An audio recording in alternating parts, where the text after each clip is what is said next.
Hey everybody, I just wanted to take a minute to explain to you how we see significant figures every day and in our everyday life.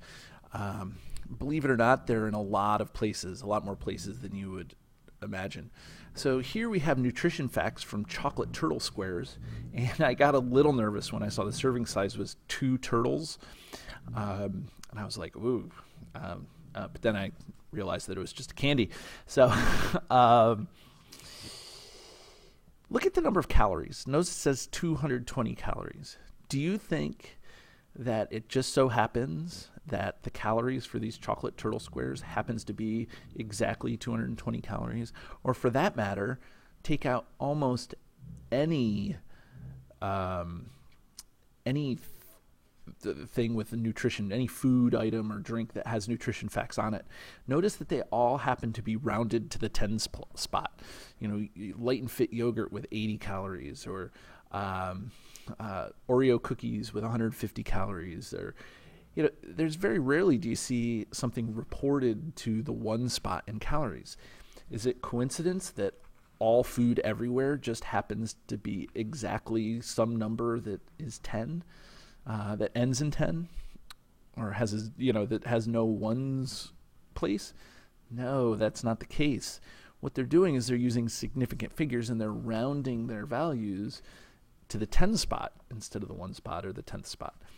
Okay, so it's kind of interesting. So here's another case where we can see significant figures in our everyday life. If we look at that green sign, it's a little hard to read, but it says 1 mile to the exit. Or that orange construction sign says 1,000 feet before the road is closed, or that lane ending sign in 300 feet. Do you think that it's exactly 1 mile or 1,000 feet or 300 feet before the road does whatever it needs to do on the road? No. They're rounding those values. And that's where significant figures come in. It may be 1.0592 miles to the next exit, or it could be 983 feet till the road is closed. So you see significant figures every day.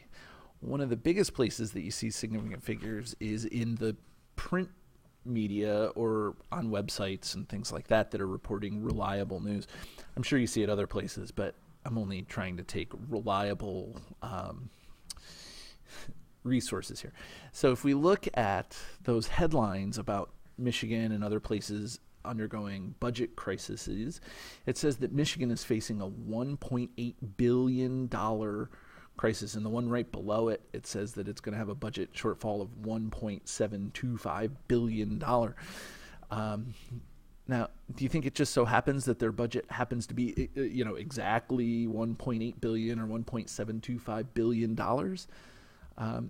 Or do you think they're really rounding there? Of course they're rounding. They're rounding up to 1.8 or 1.725 billion. Because when we write that number out, $1.725 billion, 1,725, 000,000, what are the chances that the budget has exactly zeros in the ones, tens, hundreds, thousands, 10,000s, and 100,000 spot? Probably slim to none. So that's interesting. And so, so you see headlines all over the place that round numbers and use significant figures. Online, they publish this top 10 growing counties in the United States. Just in the first county, Harris County in Texas, which is FYI, right around Houston, Harris County has 83,000 population change. Do you think that only groups of thousands went to Harris County? Like, hey, here's a group of 1,000, move in there. No, they rounded those numbers. They used significant figures. And all the way down. It's not just round groups of thousands moving into neighborhoods or counties. They're using significant figures. Whoever's publishing this information, or writing signs, or putting nutrition facts on food, they're all using significant figures. So here's your assignment. In the discussion post in Schoology, right below this video, I want you to explain why you think all these numbers are using limited amounts of significant figures. Okay, there's a reason. There's actually probably several good reasons. And when you post, I don't want to just see one-word reasons. Why does this happen? Blue. No. We're not going to do one-word responses. I want to see a well-developed response that uses complete sentences. Now, I'm not asking for something that's, completely long, but I want to see something more than one word. I want to see, sentences that have meaning and seem to develop your point. So make sure you post that. You feel free to go back and watch this video as many times as you need to get a good idea of why this happens or to develop something. Okay, so have fun with all of that.